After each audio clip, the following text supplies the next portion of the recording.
नमस्कार. खानपान कला किचनमध्ये आपल्या सगळ्यांचं मनापासून स्वागत. घरात लागणारा सगळ्यात महत्त्वाचा घटक म्हणजे रवा.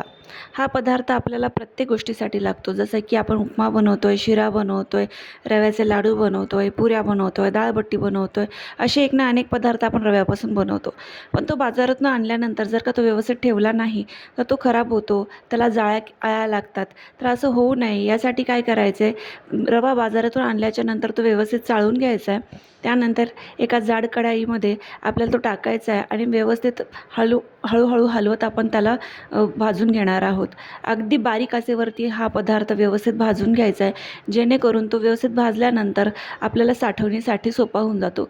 थंड झाल्याच्या नंतर बरणीमध्ये भरून ठेवायचा आहे आणि आपल्याला जेव्हा पाहिजे तेव्हा तो तुम्ही वापरू शकता. याच्यासाठी वेगळा असं काढून परत भाजायची करायची गरज नाही. आपला वेळही वाचतो. घाईच्या वेळेमध्ये अगदी पटकन आपल्या हाताशी येतो. जर ही रेसिपी आवडली असेल तर रेसिपीला लाईक करा, चॅनलला सबस्क्राईब करा. ॲक्च्युली ही रेसिपी नाही आहे, पण ही एक टिप आहे. जर ही टिप आवडली तर टिपला लाईक करा, चॅनलला सबस्क्राईब करा आणि बेल आयकॉनवरतीही क्लिक करा, जेणेकरून नवीन नोटिफिकेशन तुम्हाला मिळेल. धन्यवाद.